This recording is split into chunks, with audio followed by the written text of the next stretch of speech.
Hey guys, and welcome to another brand new video. In this video, I want to put a little bit of a contrasting view to a video we made as of yesterday. Now, as you guys probably know, console sales have been kind of going a little bit more down. Now, that's probably expected because we're a few years into the console cycle, consumer spending's down a little bit, and at the end of the day, if we're not getting any major games, especially as of like right this second, right this year, we're not really too forward looking when it comes to consoles. Like as of right this second, there's nothing super big I'm looking forward to on the PlayStation or Xbox, although there are games have been kind of rumored or being leaked around, but as of right this second, I'm not rushing to get my PlayStation. And I'm sure a lot of you guys who are watching this video have already gotten your consoles, have had your consoles for a while, or whatever it might be. And at the same time, we're also still seeing a big, large kind of run-up on mobile and PC gaming. But one country in particular is actually trying to say, nah, we're not about that life. Let's go and start buying and getting and making more consoles, and let's try to go make our users maybe a little bit more console friendly. Now, this is a bit more of an intriguing side because I usually have been seeing the opposite of countries trying to push more on like PC, companies trying to push more PC. A lot of money has been into AI, cloud hosting, which is like, hosting websites and game servers and all of that. And that's kind of where a lot of money is being made as of right this second. So as we're looking through all this type of stuff, we are now seeing one of the biggest countries in the entire planet now bringing this to action. So let's go talk about it. Make sure you guys are subscribed with the notifications on. We have that Twitter and Twitch room down below in case you guys want to go and follow, and let's go and dive on into it. So very first and foremost, this is an intriguing one. Because as I mentioned, a lot of people are pushing more on PC gaming and mobile gaming, but Korea, now you guys heard me correctly, Korea itself is now trying to foster a console game industry over the next 5 years. Now, this is a really kind of strange thing to talk about because once again, I feel like it should be up to the free market to decide. If you want to be on mobile, you be on mobile. You want to be on, console, you be on console. You want to be on PC, be on PC.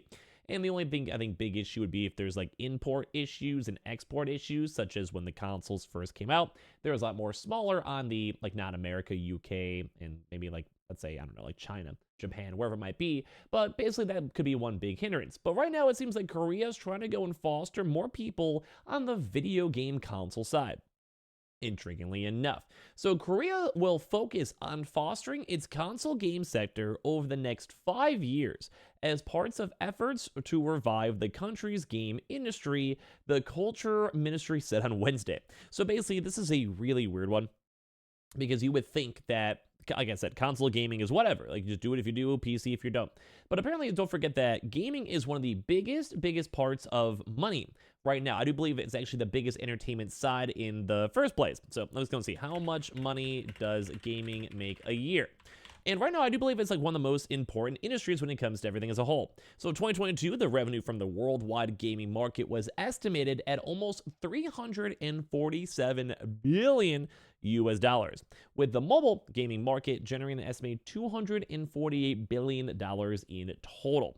So you guys can kind of see that gaming as a whole is huge. There is a lot of money into it, and I do believe it makes more money than pretty much every other entertainment side. And obviously when it comes to things like Korea, we have things like Faker, which if you guys, I'm a League guy myself. You guys ever sometimes watch me play and like stream at 2 in the morning. I'm a big League guy. I like League of Legends. And some of the biggest and best players over here are people that are Korean. Korea has always been very popular when it comes to gaming. One other thing I used to love it when I was a kid as well, or a little bit more younger, was the StarCraft GSL. And if you guys remember or didn't know, StarCraft 1 and 2 has been very Korean dominated, where basically everyone just almost makes memes, but like the respectful memes, that basically Koreans are hardcore when it comes to these games. They are insanely good. They are on top of their stuff, like Faker and say a lot of these GSL stars are phenomenal to the point where they're like, this is the best player in the entire planet. And these guys are insane and amazing, and they make a lot of money to the point where some of them are actually excluded from their mandatory military service. So in places like Korea, you guys basically have to be a mandatory 2-year service. Like everyone has to go through it. But these guys are bringing in so much money for the economy and as well as also kind of maintaining stuff that they are able to go and completely veto out their own military side. So gaming has a very strong importance when it comes to Korea, mainly because once again, they have like these really big StarCraft leagues or some of the best League of Legends players, and they're good at video games. Like they're good at PC games, and it is like a somewhat proud thing. Like it might be a weird thing to be proud of, but for me who's a gaming nerd, I'm a little bit proud of it. Like I think it's cool. I think it's dope. Like I like the fact that people are playing games as a whole. Like I think it's awesome. And that's why I think Korea wants to push towards this, although intriguingly more on the console side. Under the 5-year plan to promote the game industry, the Ministry of Culture, Sports, and Tourism will work to expand the country's share in the global console game market by 2028. So once again, consoles, weirdly enough, aiming to reduce its heavy dependence on online and mobile game platforms. So my mind is maybe trying to think like, hey, like we want to maybe make some more money on, let's say, having like a Korean subsidiary of Sony. Like have Sony literally make an office here and try to go get them to sell their consoles here. Or Microsoft, which has been trying to go make a big jump into Asian markets regardless. Both of them have. And let's just be like, hey, Microsoft, make a pure Xbox division headquarters in Korea. We'll maybe give you some tax subsidiaries. We want to go foster the market, bring a few more Xboxes over here, or same thing for Sony. And then they can go and make a lot of big stuff. Like they can make a lot of money. And as well as I was even mentioning, it's kind of their counterpoint. They're really good for games like StarCraft or League of Legends, but a lot of these are online games, and maybe they just want to have more people focusing on single-player experiences, puzzle games, or whatever it might be, or just having a chance to just have more people buying consoles because it is a big market, no matter what you want to say for it, and go from there.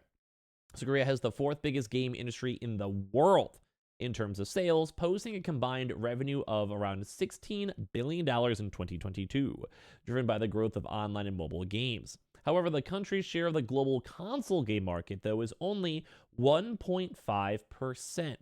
So basically, that is insanely small ratio-wise, which constitutes 20% of the entire industry, with mobile games accounting for 44% according to the ministry. Now, this is maybe my own hot take, and I want to hear your thoughts on it.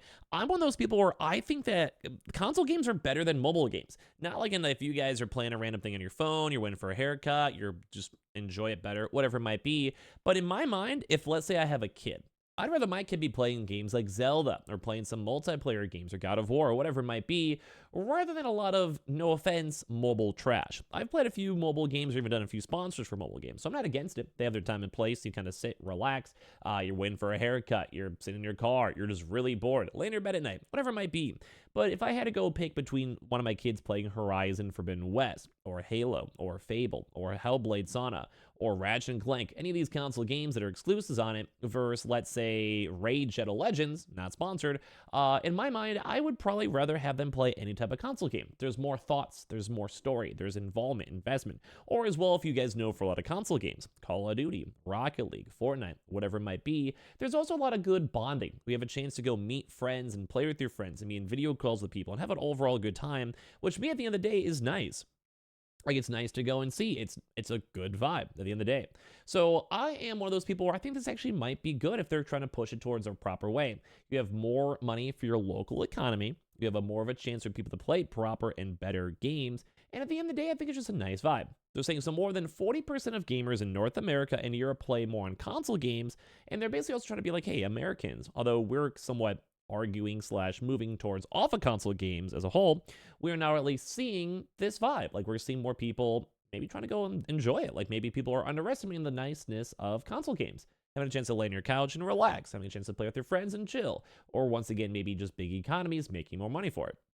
The government said it will help local companies cooperate with major global console game companies like Microsoft, Sony, and Nintendo to also develop blockbuster hits. So not alone of also investing into consoles themselves, but also to have people probably having these like homegrown indie devs, and you can make a lot of money. So whether you're a company, let's go and say like a Sony subsidiary, they're printing money, hopefully, most of the time. Or like a Square Enix, although they did just have a big loss, but overall like Capcom, Square Enix, or any other various big games too as well, Konami, are typically making money in the gaming sphere or entertainment district. So how do you go make money as a government? You have to go and have businesses. How do you make businesses? Sometimes you got to go and give them grants or help them or be like, hey, we're Koreans. We have millions of people living in our country. Hey, Sony and Xbox, Nintendo, do you guys want to come work with us? Like, we'll help you guys out. We'll get some good sales over here and help things out. And they also say it also has plans to provide support to independent game companies for the development of a wider range of video games too as well. So basically, Korea's been like, hey, we could go help out some of our homegrown companies. We can try to go bring these bigger companies over here because we do have people who spend money. They are the 4th biggest gaming economy. And at the end of the day, it's kind of cool to see because there is a big homegrown kind of nationalistic approach when it comes to Korean games, such as, say, Faker for League or GSL Players, whatever it might have been. So I could kind of see this working out very well. Gaming is a very, very intensive and expensive to dive into. So if you're a big economy, want to have people playing games. It's good for everyone, making friends and all that. And I want to hear your thoughts on everything down below. So make sure you guys are subscribed with the notifications on. We do have the Twitter and Twitch room as well. And I appreciate you guys all very much for watching here in the first place.